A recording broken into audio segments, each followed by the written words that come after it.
Bonjour, Cédric Juniot.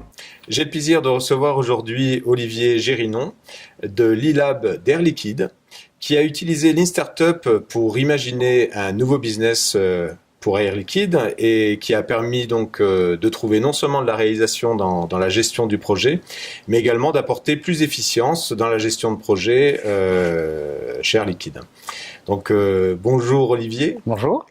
Merci de prendre du temps avec nous et de venir témoigner justement de ton expérience d'utiliser Lean Startup. Avec plaisir.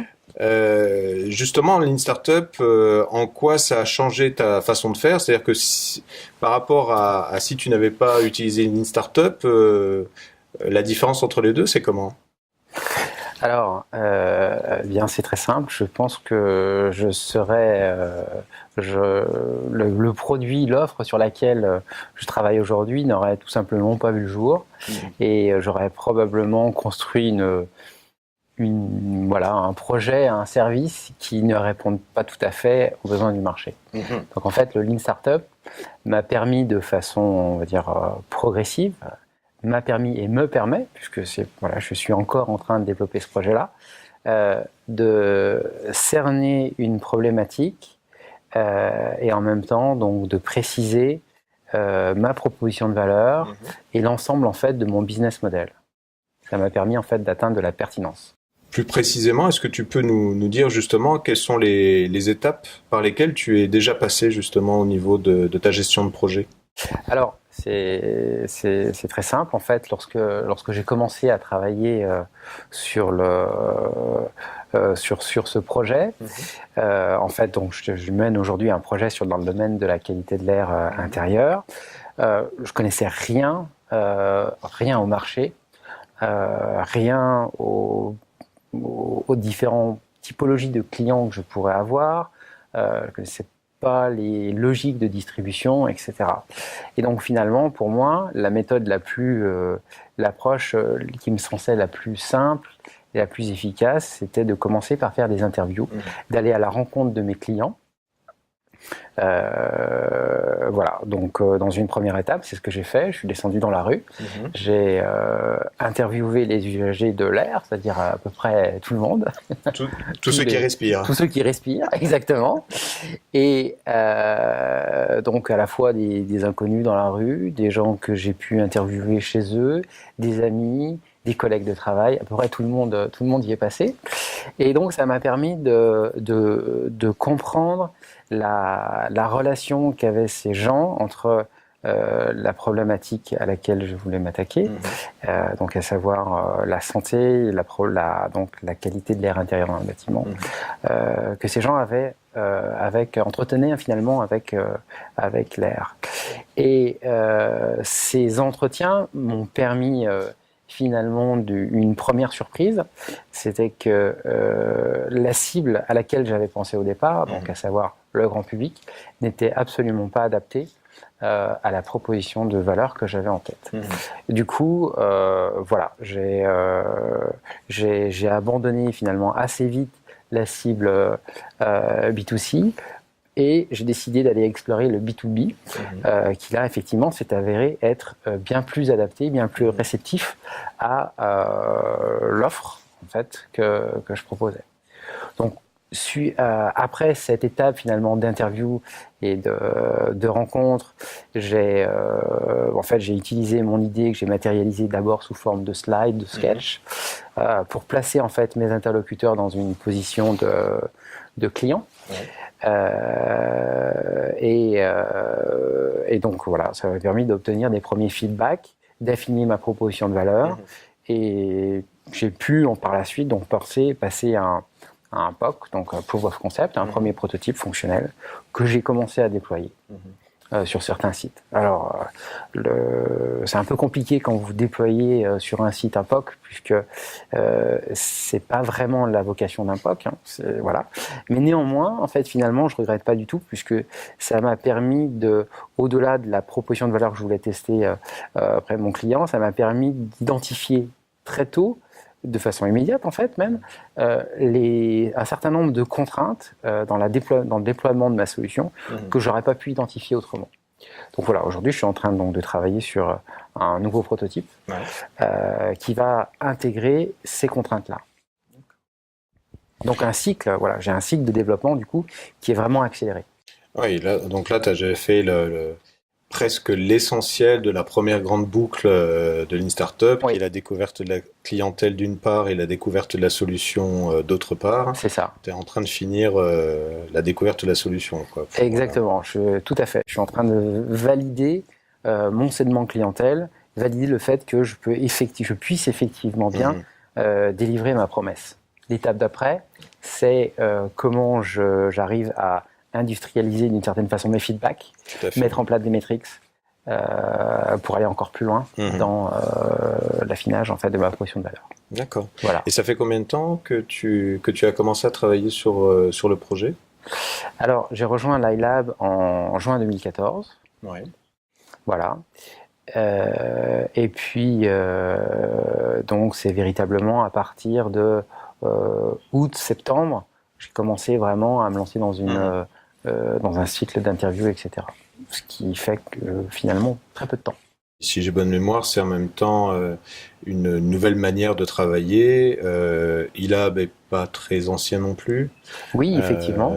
Voilà, des locaux aussi, je crois. Donc, c'est beaucoup de choses nouvelles qui sont faites au même moment. Oui, tout à fait. En fait, donc l'iLab, c'est la structure d'innovation radicale du groupe Air Liquide, qui a en gros 3 missions. La première mission consiste à accélérer l'innovation traditionnelle, notamment avec les méthodes du Lean Startup, prototypage rapide. La deuxième mission, c'est décaler la vision des business lines habituelles. C'est-à-dire que lorsque vous êtes installé lorsque vous menez des activités depuis longtemps et que vous êtes installé dans un écosystème, vous connaissez par cœur votre marché, vous connaissez par cœur vos concurrents, vos clients, et il n'y a pas quelque chose de nouveau qui peut arriver dans cet environnement sans que vous en soyez informé. Mais bien souvent, en fait, la menace, elle vient de l'extérieur de ces écosystèmes. C'est ce qu'on appelle une innovation de rupture. Et donc, voilà, on aide en fait les business lines à décaler leur vision pour regarder un petit peu à côté. Et la troisième mission de l'iLab, c'est transformer les activités du groupe pour aller justement vers des nouveaux territoires de croissance. Et c'est dans ce cadre que s'inscrit mon initiative. Voilà. Donc, cette structure a été mise en place fin 2013, début 2014.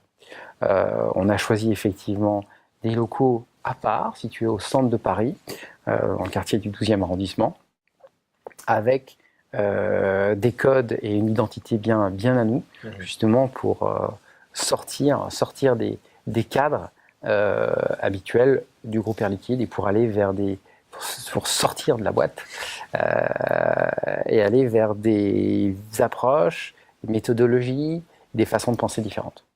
Alors, quand tu as pendant que tu appliques une startup, puisque tu es encore en cours d'application, qu'est-ce que ça t'a déjà permis d'obtenir comme résultat? Alors, d'un point de vue business. D'un point de vue business, tu parlais déjà effectivement d'avoir découvert quel est le bon segment client, en tous les cas celui qui semble le plus répondre. Est-ce que vis-à-vis par exemple du reste de l'organisation ou des personnes qui suivent le projet, par exemple, qu'est-ce que ça a peut-être permis aussi de changer comme interaction? Oui. Alors, effectivement, le Lean Startup, c'est une approche qui est nouvelle au sein de l'iLab et généralement au sein du groupe Air Liquide, qui est une approche, on va dire, beaucoup plus traditionnelle de l'innovation. Donc, à savoir, on part de son expertise, de son savoir-faire, et on essaye de voir comment on peut appliquer son savoir-faire sur des nouveaux marchés. L'approche de l'iLab et l'approche Lean Startup, on est une approche, comme son nom l'indique, un peu radicalement différente, puisqu'on part des besoins du client, de l'utilisateur, et ensuite on on se débrouille en quelque sorte pour se créer l'expertise, pour répondre à ces besoins-là. Donc, voilà, aujourd'hui, on va dire que l'iLab est dans une phase d'apprentissage de cette méthodologie, et c'est aussi un de mes rôles dans la structure, c'est de diffuser un peu ce savoir-faire, cette approche auprès des collaborateurs. Au niveau de ta direction, ça commence à séduire cette nouvelle manière de fonctionner. Est-ce que ça leur donne envie de poursuivre l'opération sur d'autres projets également? Alors je dirais que la séduction, elle sera faite à partir du moment où je commencerai à ramener mes premiers millions d'euros. Les premiers millions d'euros. Voilà. Je pense que là, la démonstration sera faite. Aujourd'hui, c'est encore un peu tôt pour parler de séduction. En tout cas, il y a un fort intérêt. Il y a un fort intérêt pour cette méthodologie qui permet de matérialiser très vite une problématique plutôt une solution et d'aller très vite, très tôt à la rencontre du client.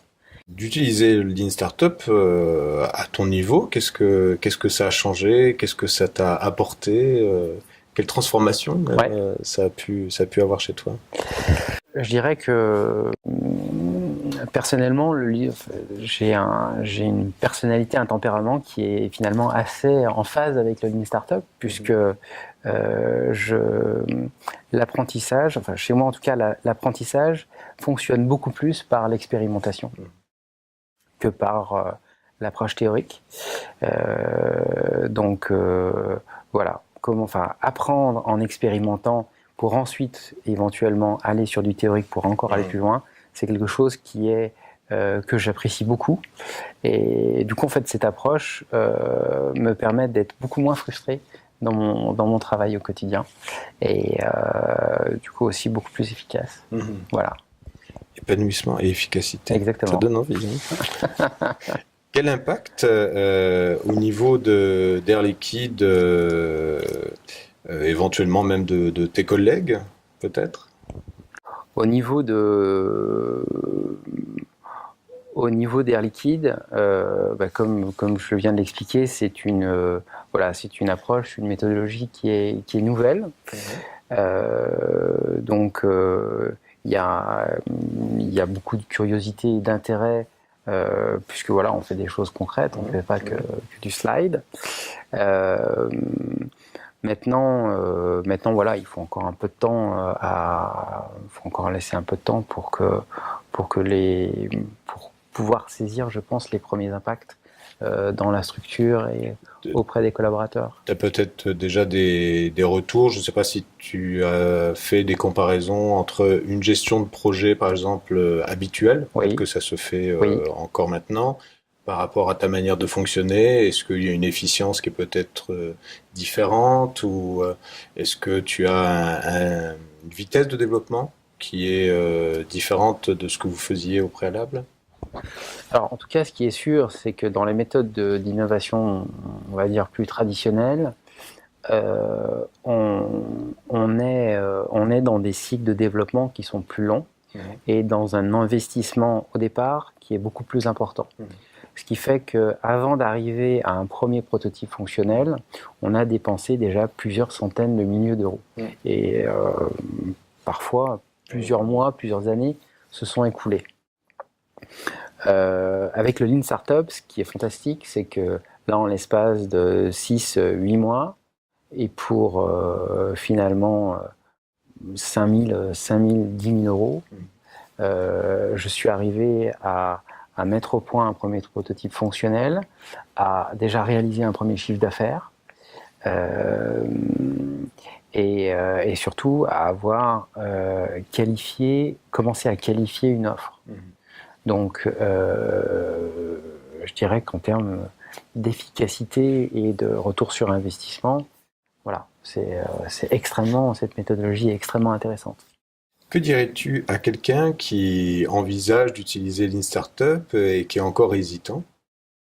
Il ne faut pas hésiter. Non, il ne faut pas hésiter, effectivement. Je crois que je crois qu'il faut vraiment expérimenter les choses. C'est-à-dire que même si on n'a pas forcément confiance en soi ou pour mettre en œuvre la méthode, je dirais que c'est vraiment en essayant qu'en apprenant. Puis finalement, on risque pas grand-chose. On risque pas grand-chose. Donc